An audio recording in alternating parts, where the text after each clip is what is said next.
Nach der Heimat möcht ich wieder, nach dem teuren Vaterland, wo man singt die frohen Lieder, wo man spricht ein trautes Wort. Teure Heimat, sei Heimat, sei Fremde, sei gegrüßt in weiter Ferne, teure Heimat, sei gegrüßt.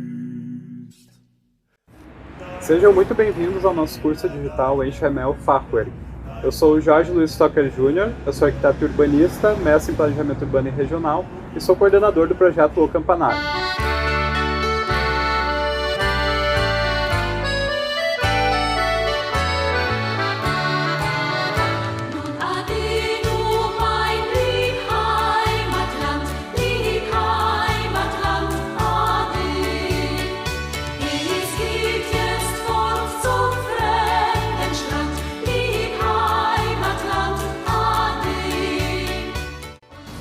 A nossa proposta nesse curso digital é aprofundar um pouco o conhecimento sobre essa técnica construtiva tradicional, que é o enxaimel, e conhecer também os desafios da preservação desse acervo regional.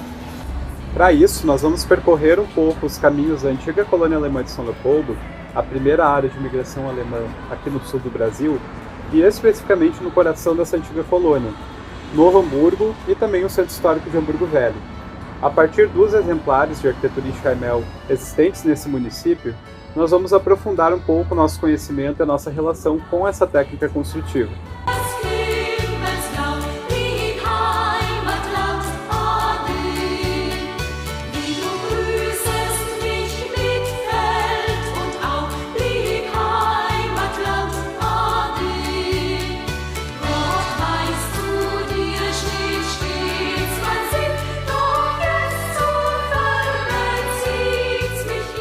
Para a gente começar essa discussão sobre a técnica enxaimel, é muito importante que a gente entenda por que uma técnica construtiva, já que nós ouvimos falar tanto em estilo enxaimel.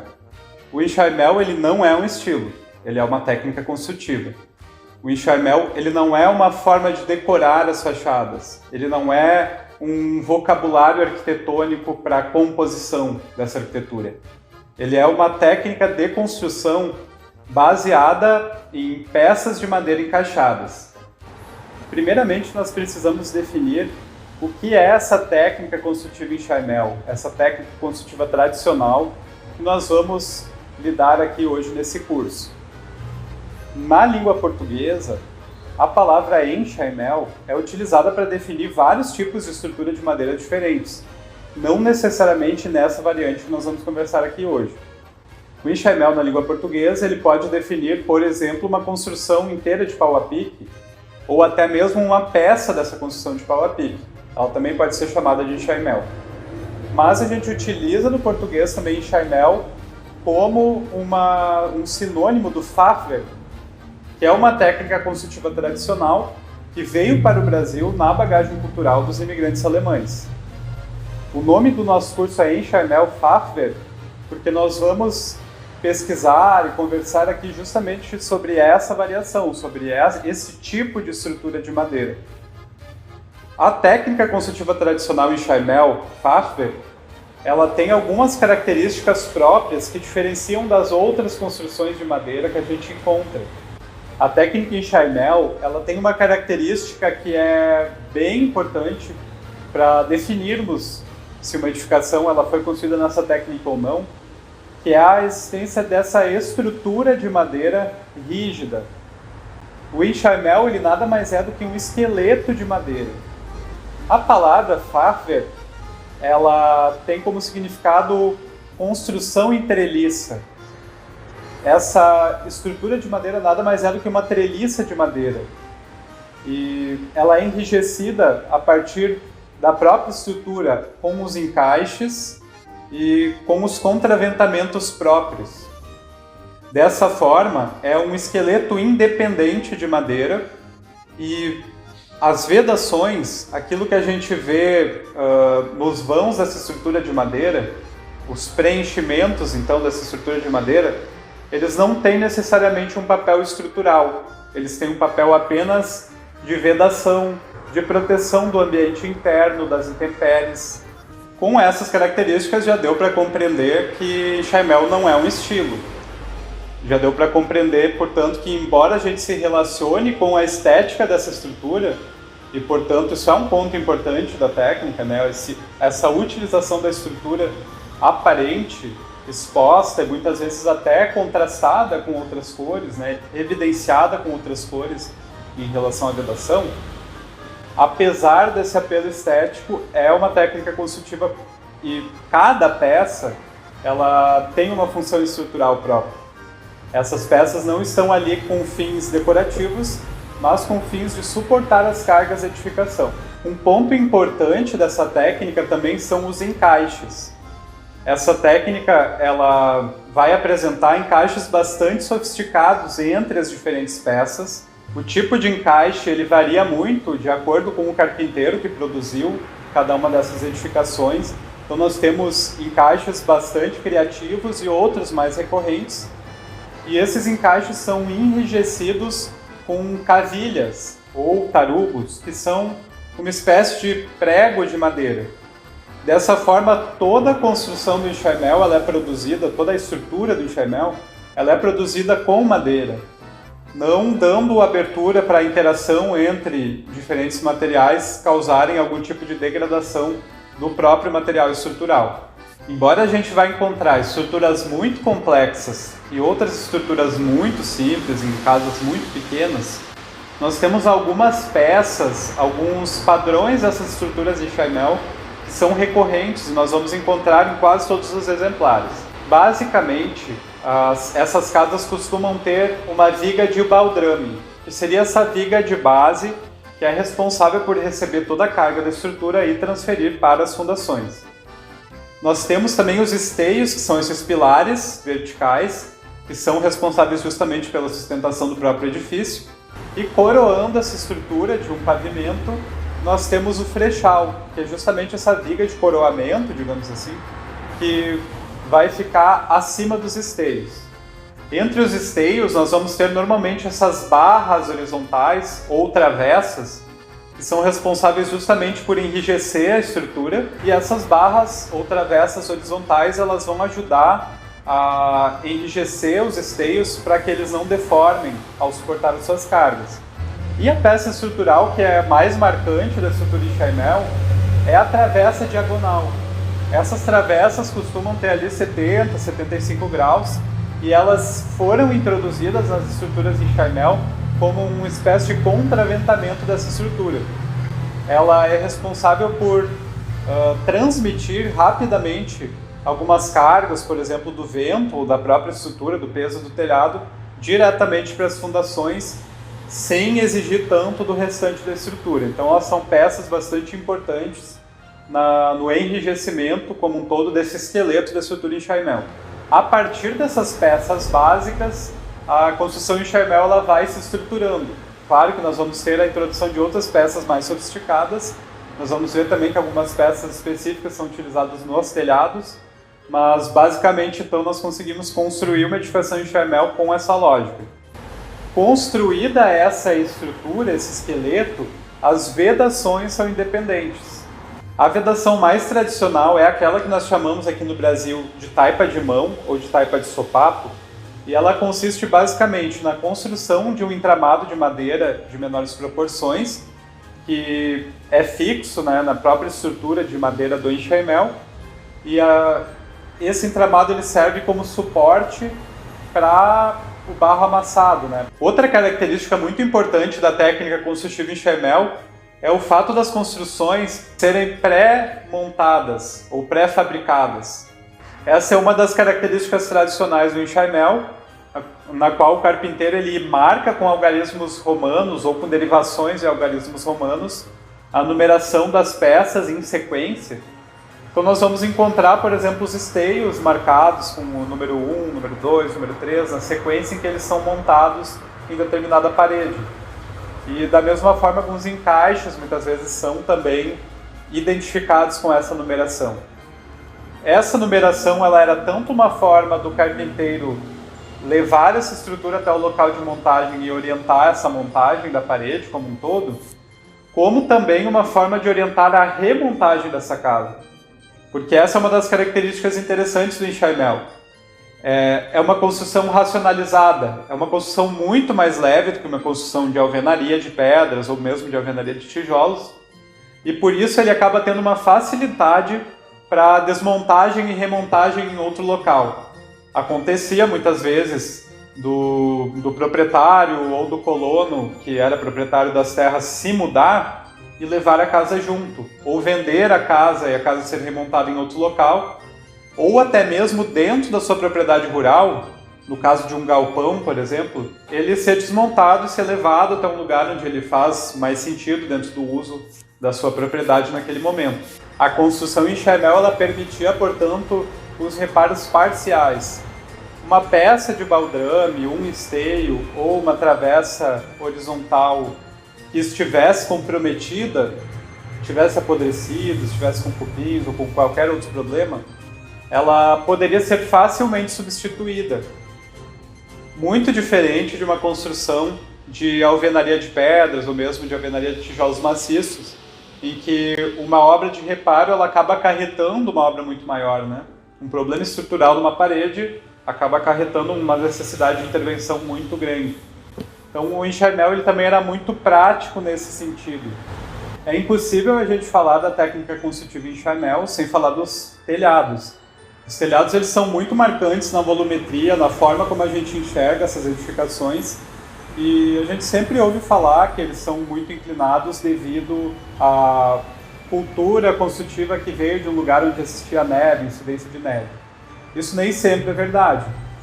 A construção desses telhados com essa inclinação relativamente maior do que a gente está acostumado, ela tem como objetivo deixar um espaço habitável, que é o espaço do sótão, e nós vamos encontrar quase todas as casas com um sótão habitável, ou que era habitável anteriormente, né? Funcionando como um espaço, né? Seja pelo menos como um depósito, ou até mesmo como um quarto. Esse formato e essa inclinação de telhados, eles também estão dentro da lógica construtiva da estrutura. Os caibros, eles têm um encaixe de topo, normalmente, que ele fica bastante facilitado a 45 graus, o que explica a utilização dessa inclinação. E a estrutura resultante dessa inclinação, ela permite o uso do espaço de sótão abaixo dos telhados. Então, acaba integrando toda a proposta de uma construção em madeira mais racionalizada. Ela proporciona um novo espaço para uso, facilita os encaixes sem maior desperdício de madeira e também deixa a casa com esse aspecto que nós conhecemos. Os telhados das casas em enxaimel e em locais com grande incidência de neve são muito mais inclinados do que aqueles que a gente encontra aqui no Brasil. E o interessante é que nós vamos encontrar também algumas variações regionais. Aqui em Novo Hamburgo mesmo, nós temos casas como a Casa Kaiser, que tem um telhado em capicanal, com uma inclinação muito reduzida, né? Com uma inclinação bastante menor do que aquela que estamos acostumados a ver nas casas em enxaimel. Por outro lado, nós vamos encontrar telhados gigantescos, como é o caso aqui da Casa Schmidt-Presser, que apresenta uma telha plana e um telhado de grandes inclinações. A estruturação do telhado das casas em enxaimel é bastante diferente daquilo que estamos acostumados a ver em outras edificações históricas. Nós estamos habituados a ver o uso de tesouras de paládio, aquelas tesouras que existem sustentando o telhado, que são peças de madeira independentes, né, repousadas sobre a estrutura. No enxaimel, toda a estrutura do telhado faz parte do enrijecimento também da estrutura das paredes. Então nós vamos ver a estruturação a partir dos caibros, alguns dos caibros muito reforçados. Nós vamos ter terças funcionando também como parte principal do suporte das cargas desse telhado. E também soluções únicas, soluções diferentes encontradas por cada carpinteiro, como o uso de uma viga mestra suportando essas cargas do telhado ou do sótão, como a gente conta aqui na Casa Schmidt-Presser. Então, as estruturas do telhado são parte da estrutura do enxaimel como um todo. Ele não é pensado como algo separado das paredes, e sim como parte mesmo integrante desse esqueleto de madeira. E sobre as vedações, o fechamento dos vãos deixados por esse esqueleto de enxaimel, nós vamos encontrar diferentes soluções. A técnica mais tradicional na Alemanha e também aqui no Brasil é aquela que nós conhecemos por aqui como taipa de mão ou taipa de sopapo. Basicamente, um entramado secundário de galhos, muitas vezes, é construído e fixado na estrutura principal do enxaimel como um suporte para essa taipa de sopapo, essa taipa de mão. O barro, então, ele é lançado pelos dois lados ao mesmo tempo e ele acaba constituindo essa parede com o barro. Como durante a secagem o barro ele pode se tornar muito rígido e até romper, ele pode rachar, fragilizando essa vedação, muitas vezes se utilizavam alguns aditivos de origem animal, como a lã ou outros pelos, ou de origem vegetal. Se misturava palha, grama, para que essa massa de barro tivesse mais flexibilidade, mais maleabilidade. Além desse preenchimento mais tradicional, nós vamos encontrar também o preenchimento com alvenaria, de tijolos maciços ou até mesmo de pedras. Isso foi muito comum já no norte da Alemanha e aqui no Brasil se popularizou bastante, inclusive em algumas vezes substituindo a taipa de mão, uma vez que ela se degradava mais rápido e essas casas são mais do que centenárias. Em algum momento da história dessas edificações, elas tiveram, muitas vezes, a substituição da vedação dos vãos por alvenaria. Nós vamos encontrar, nos exemplares aqui de Novo Hamburgo, algumas casas que têm vedações com pedras do tipo arenito. Isso se devia também à disponibilidade dessas rochas em arenito botucatu aqui na região e também mão de obra que trabalhava essas pedras. É bastante interessante, uma estrutura de madeira muito esbelta com os fechamentos em pedra, né, que é um material bastante pesado. A disponibilidade de tijolos maciços produzidos pelas olarias que se situavam ao longo do Rio dos Sinos ou dos arroios dessa região também facilitaram o acesso e o uso da alvenaria de tijolos, que se difundiu e foi também incorporado como parte das vedações da técnica enxaimel.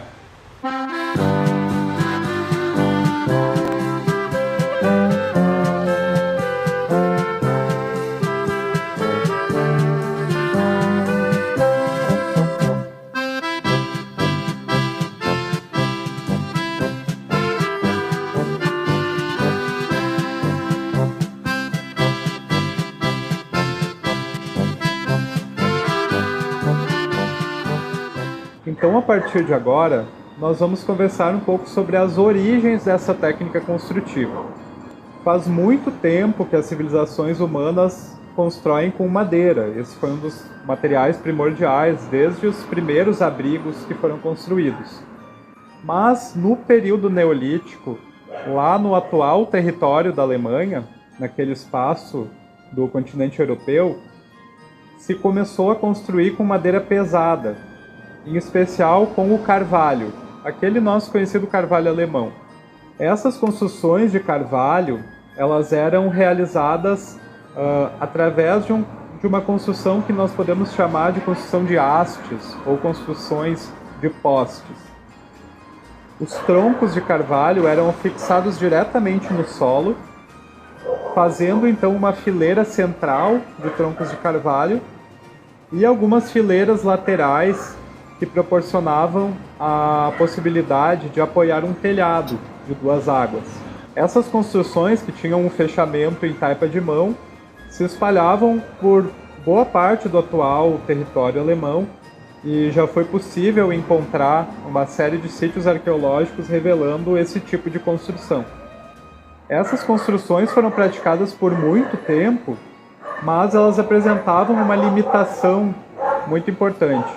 Uma vez que todos os pilares eles eram fixados diretamente no solo, essas peças de madeira elas passavam por um processo muito rápido de apodrecimento. Essas construções elas dificilmente duravam mais do que uma ou duas gerações, uma vez que uma peça principal, que é o pilar ou esteio, ficava exposta à umidade direta do solo, às mudanças de temperatura e de umidade do próprio solo.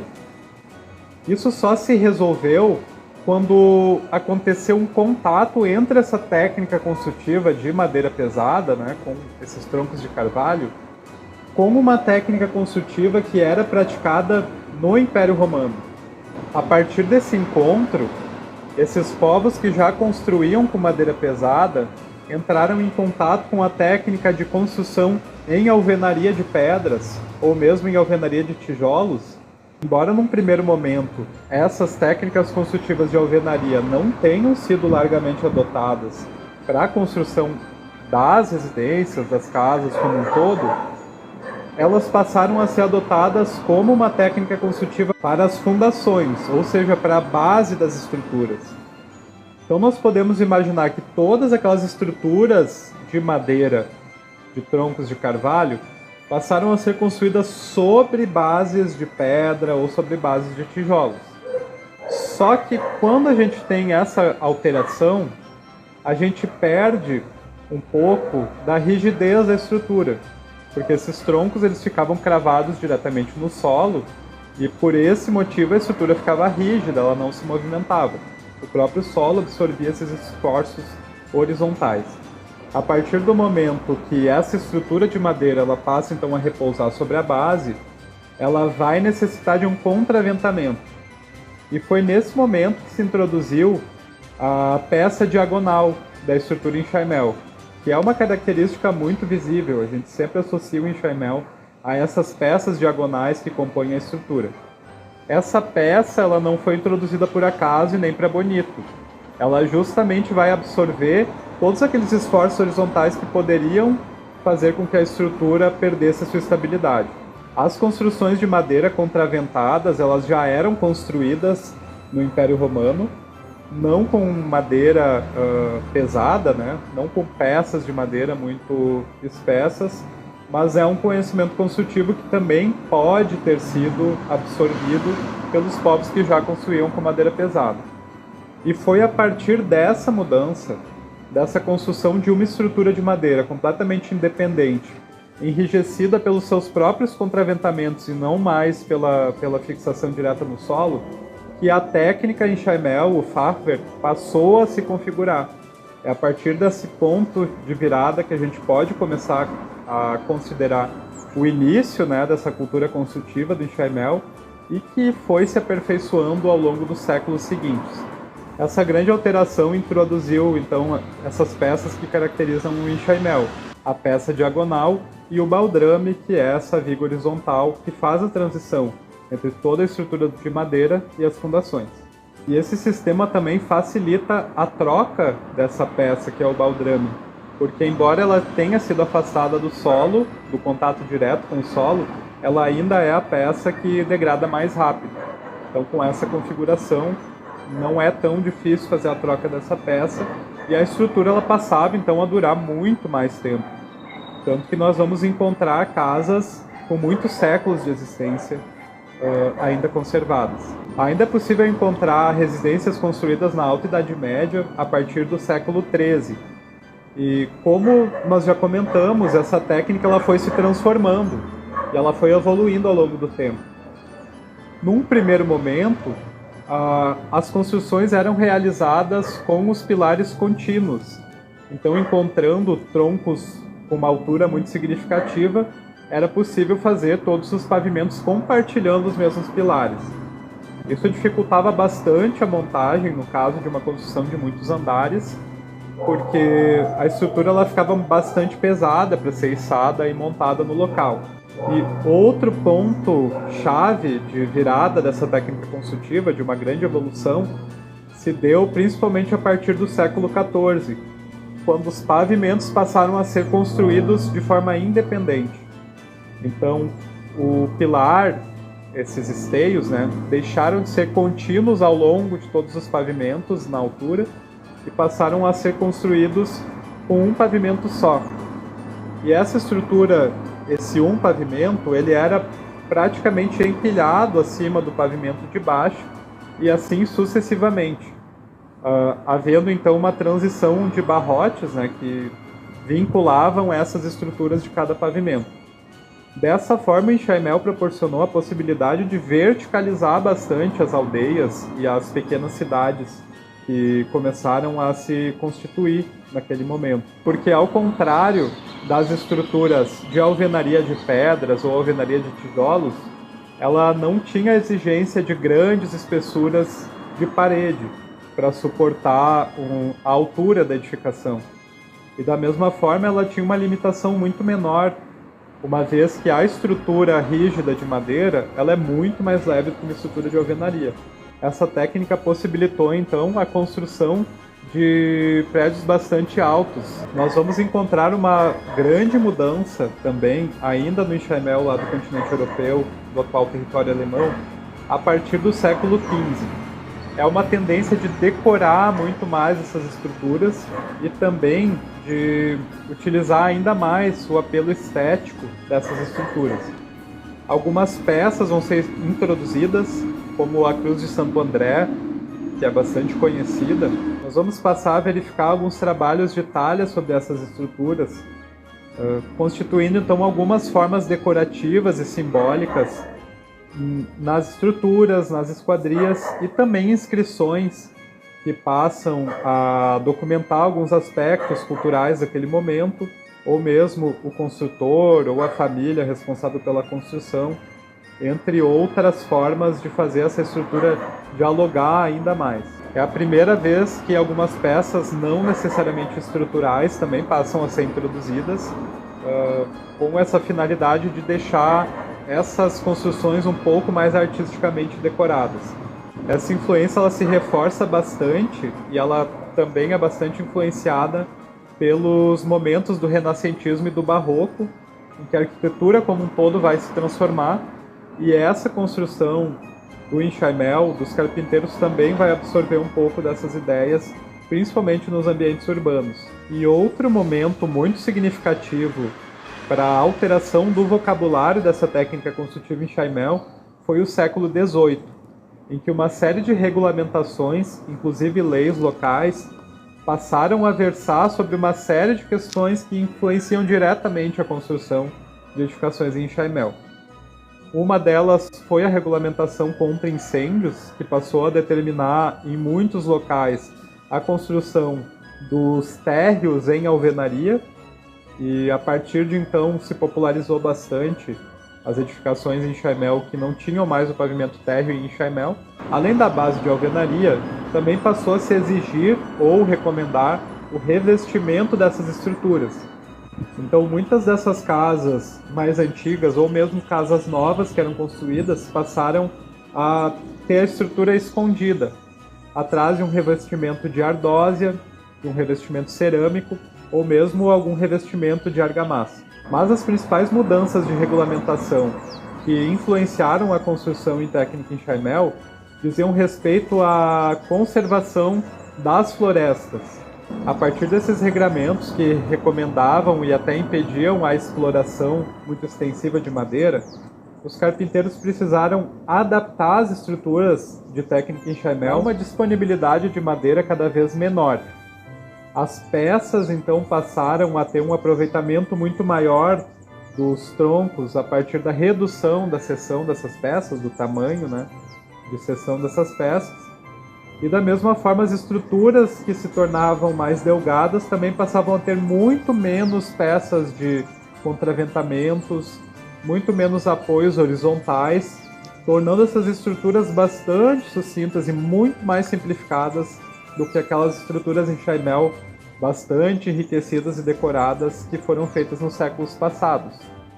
Essa adaptação fez com que a técnica enxaimel sobrevivesse a esses regulamentos, e muito dessa cultura construtiva já adaptada à escassez de madeira foi aquela cultura construtiva que nós recebemos aqui no Brasil a partir do século XIX, e talvez por isso que a gente vai encontrar tanto aqui em Novo Hamburgo quanto em outras regiões da antiga colônia alemã de São Leopoldo, a construção de exemplares de madeira muito simplificados, estruturas que não apresentam os apoios intermediários, por exemplo.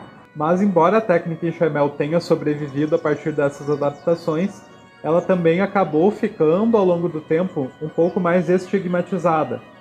Ela passou a ser considerada uma arquitetura menor e sendo utilizada, portanto, pelas classes mais baixas ou nas localidades rurais mais isoladas, enquanto que as construções de alvenaria, ricamente decoradas, com arquitetura erudita, passaram a ser muito mais praticadas nos centros urbanos.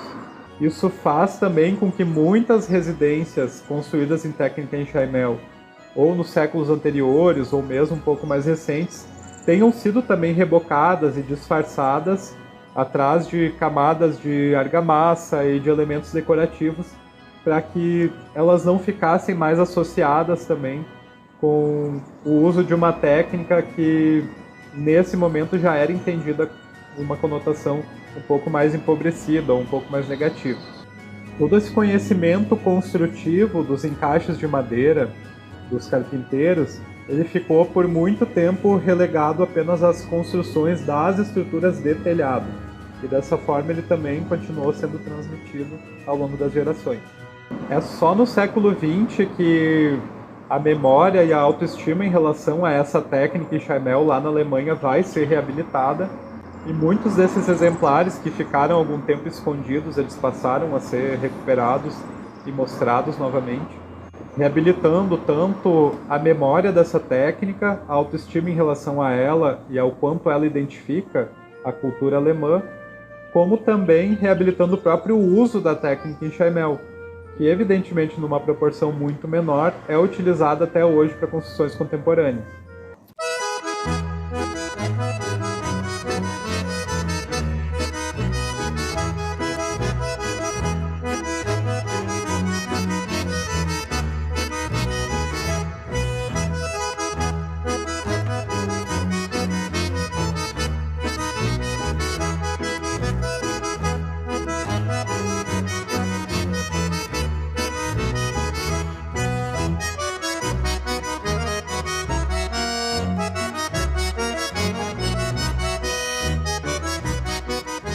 E é justamente nesse século que nós vamos ter as imigrações desses povos aqui para o Brasil, para o sul do Brasil mais especificamente, e nós vamos ter então uma migração dessa técnica construtiva também, que ela passa a ser empregada e utilizada largamente nas antigas colônias alemãs.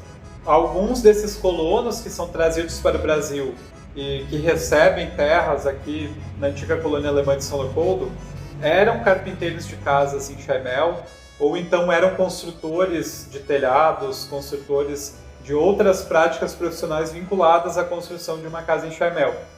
E desse modo eles trazem também essa prática profissional para o Brasil e passam a exercer esse ofício por aqui.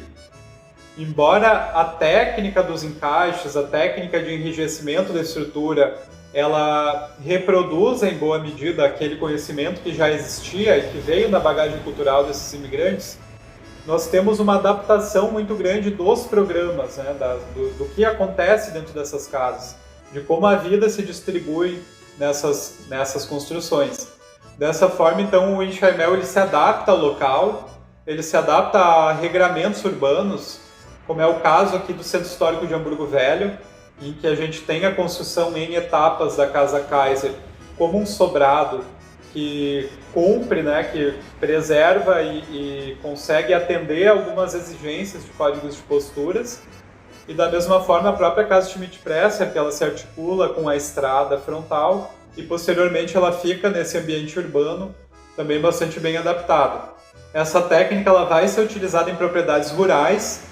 Muitas dessas propriedades rurais hoje se encontram no meio urbano, mas originalmente estavam, né, numa condição e numa paisagem completamente diferente.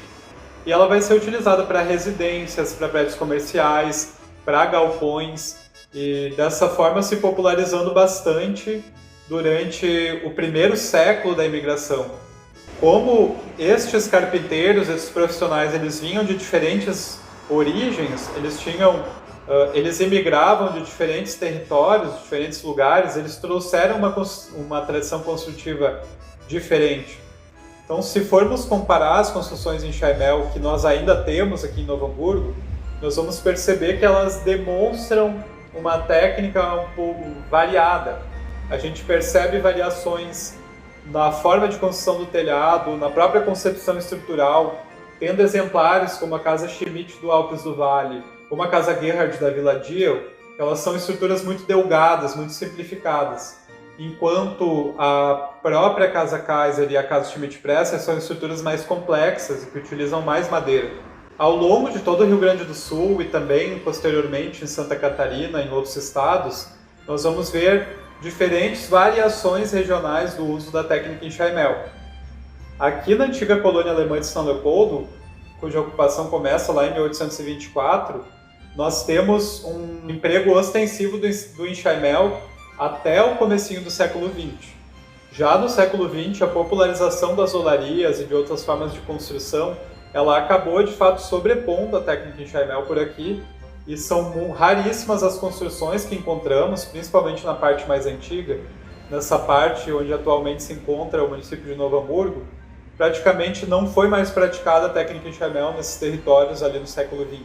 Isso é diferente do que a gente já percebe, por exemplo, em Santa Catarina, em que a técnica enxaimel persiste no início do século XX, e ela inclusive aparece oficialmente como uma construção aprovada em prefeituras com plantas baixas e tudo mais.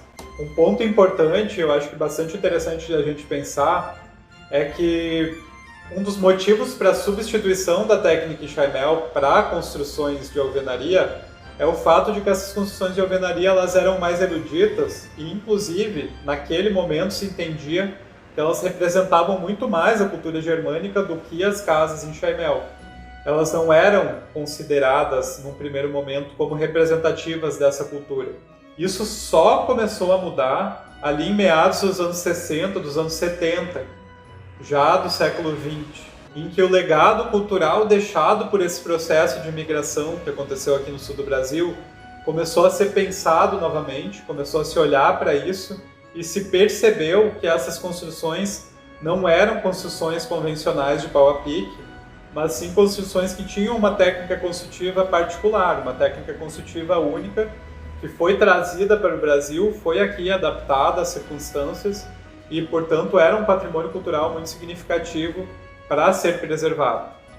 E aí a gente vai ter um novo capítulo da técnica enxaimel, tanto lá na Alemanha quanto aqui no Brasil, que é essa técnica entendida como patrimônio cultural, como uma referência de uma cultura e como um acervo a ser preservado em suas características e legado para as futuras gerações. Isso muda bastante a nossa forma de encarar essa técnica e muda bastante também a nossa forma de encarar os exemplares dessa técnica. Aqui no Brasil, o pesquisador, o arquiteto Günter Weimer, ele faz uma pesquisa muito ampla e também publica sobre essa técnica enxaimel, e isso passa a interessar muitas pessoas que começam a olhar para esse legado de uma forma diferente. A Casa Schmidt-Presser, aqui do Centro Histórico de Hamburgo Velho, ela foi a primeira casa a ser reconhecida como patrimônio nacional aqui no Brasil, com o processo de tombamento aberto no IPHAN em 1984. O reconhecimento da Casa Schmidt-Presser é muito significativo, porque ele parte de uma movimentação comunitária, iniciada pelo artista Ernesto Frederico Scheffel, pela historiadora Angela Sperry, que se espalha pela comunidade. Ela é demandada pela própria comunidade para o IPHAN, e ela representa o primeiro passo desse órgão nacional no reconhecimento do patrimônio cultural e de referências de outras origens étnicas, uma vez que até então ele reconhecia apenas os bens de origem luso-brasileira, né? Então ele passa a reconhecer o patrimônio de imigração e a Casa Schmidt-Presser é muito representativa desse movimento, sendo o primeiro bem cultural reconhecido relativo à imigração alemã no Brasil. Esse comportamento ele se espalha para outros municípios e a gente passa então a ver a técnica enxaimel sendo mais valorizada. Nós tivemos então ao longo das décadas seguintes o reconhecimento de outros sítios e de outras edificações em enxaimel, algumas em nível municipal, outras em nível estadual, outras também em nível federal, mas nós temos ainda um grande problema no sentido da identificação desse legado e da preservação desse legado. Quando nós iniciamos esse projeto chamado Enxaimel Fachwerk aqui em Novo Hamburgo, nós não conhecíamos todas as edificações em técnica enxaimel do município. Nem todas elas estavam inventariadas e algumas delas, embora já estivessem listadas para preservação, elas ainda não haviam sido estudadas, registradas nem mesmo em fotos internas. Então nós iniciamos um trabalho nesse sentido, conseguimos identificar 2 casas em Chaimel que ainda não estavam identificadas como patrimônio cultural. Uma delas a Casa Kremer Torres, no bairro Boa Saúde, e outra delas é uma casa com técnica mista e que utiliza em Chaimel nos tabiques internos, que é a Casa Feiten, que existe no bairro Roselândia.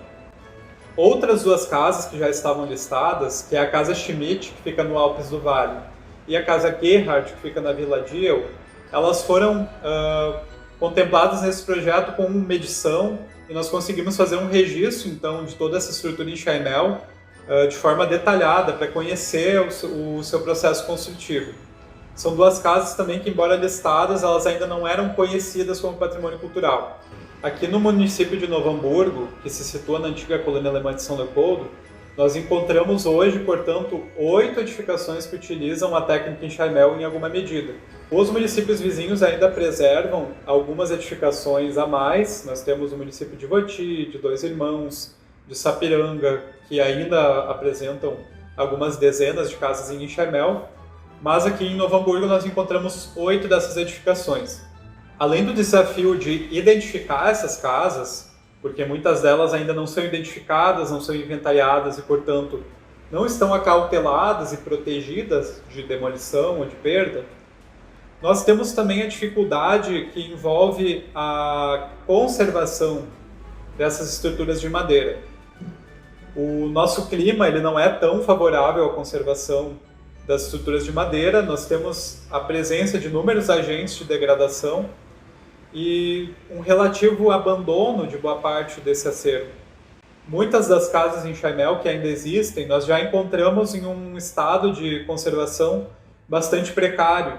Nós já encontramos com a estrutura de madeira bastante danificada e demandando uma obra de restauro bastante significativa. A perda do hábito da conservação preventiva, que é o que trouxe boa parte desse acervo até os dias atuais, ele já se manifesta com a rápida degradação dessas estruturas. Uma vez que elas param de receber pequenos reparos emergenciais, muitas delas já se encontram em acelerada degradação. Nós já encontramos com problemas no telhado, ou mesmo com o telhado já caindo, com partes da estrutura já cedendo. E dessa forma a gente tem uma necessidade urgente de ações no sentido da preservação desse acervo. Um dos pontos principais também, quando a gente fala na patrimonialização da técnica em Chaimel, e pensando nesse acervo como um acervo de dimensões regionais, uma vez que a gente tem milhares dessas casas aqui na antiga colônia alemã de São Leopoldo e provavelmente milhares dessas casas também em Santa Catarina e em outras áreas, a dificuldade de transmissão dessa técnica construtiva tradicional. Nós tivemos uma cadeia de transmissão desse conhecimento construtivo interrompida em determinado momento, quando essa técnica aqui no Brasil entrou, de certa forma, em uma fase de obsolescência, e dessa forma nós temos uma grande dificuldade de capacitação de mão de obra para utilização desses reparos. Uma vez que a técnica em Chaimel ela tem certa sofisticação nos detalhes, nos encaixes de carpintaria e na sua própria forma de construir. Isso faz com que, muitas vezes, na boa intenção de recuperar uma edificação ou de colocá-la em uso novamente, ou mesmo na intenção de valorizar uma edificação em Chaimel, se introduza técnicas e materiais bastante incompatíveis. Então nós vamos encontrar casas em Chaimel com uma construção de concreto por dentro, sendo utilizada para estruturar o telhado, estruturar a casa. Nós vamos encontrar a introdução de materiais bastante agressivos para essa estrutura, como a utilização de cimento, a utilização de silicone nas vedações, a utilização de esquadrias rígidas de PVC e outros tipos de materiais que não só são esteticamente incompatíveis, como são também física e quimicamente incompatíveis e acabam acarretando danos maiores a essa estrutura a longo prazo.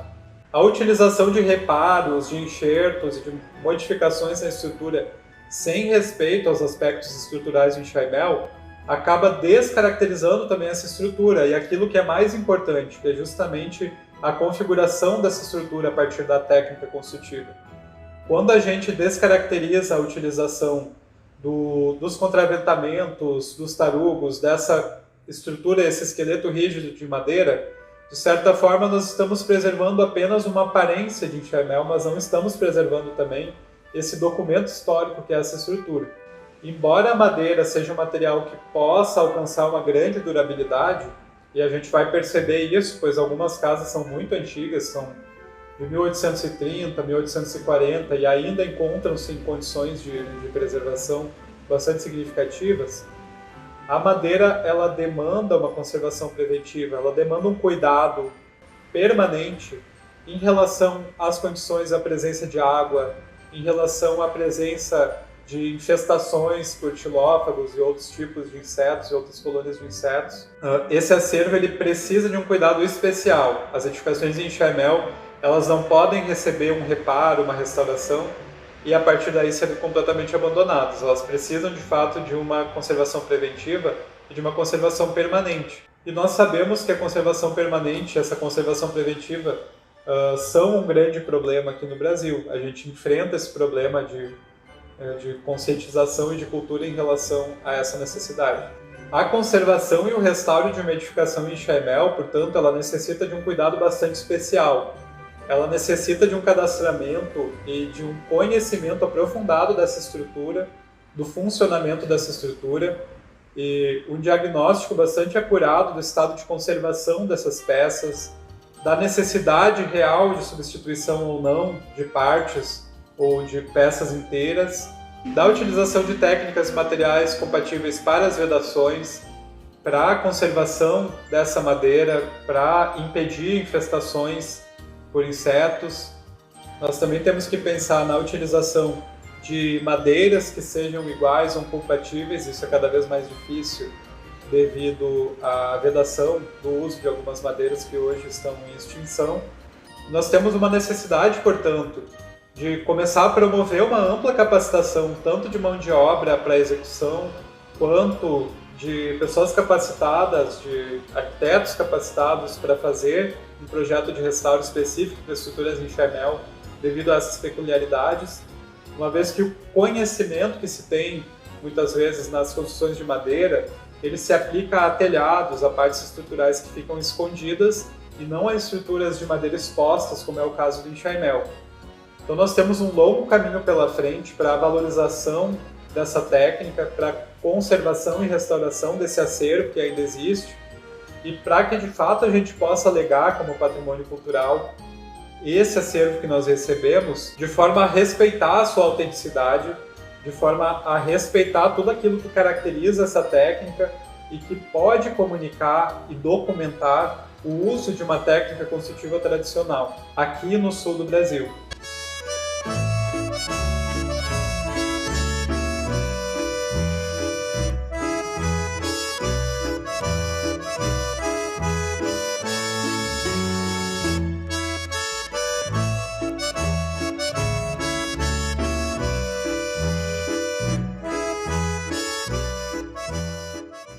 Como a gente pode ver, nós temos um grande desafio para preservar, para conservar e restaurar esse acervo de arquitetura em enxaimel que nós temos no Brasil. Nós precisamos reforçar o conhecimento sobre essa técnica construtiva tradicional, nós precisamos também sensibilizar as comunidades e envolvê-las na preservação dessas referências. Esse projeto, o nosso curso Enxaimel Fachwerk, é um pequeno passo nesse sentido, é uma contribuição do projeto Campanário para que a gente possa começar a discutir e a refletir um pouco melhor essa técnica. E eu gostaria de fazer alguns agradecimentos, porque essa contribuição que o projeto Campanário está fazendo só foi possível devido ao financiamento pelo Funcultura aqui no município de Novo Hamburgo, a Fundação Ernesto Frederico Scheffel, que autorizou a utilização aqui da Casa Schmidt-Presser para as gravações. Eu também faço um agradecimento ao Arte com Luz, que é responsável por essa gravação e por todo o conteúdo audiovisual, a todas as pessoas que se envolveram em alguma medida com esse projeto, autorizando a entrada nas suas casas ou intermediando esses contatos, e também a todos os inscritos nesse curso, que eu acredito que possa ser um início de debate, um início de discussão, para que a gente aprofunde o nosso envolvimento com essa técnica construtiva tradicional em enxaimel. Muito obrigado!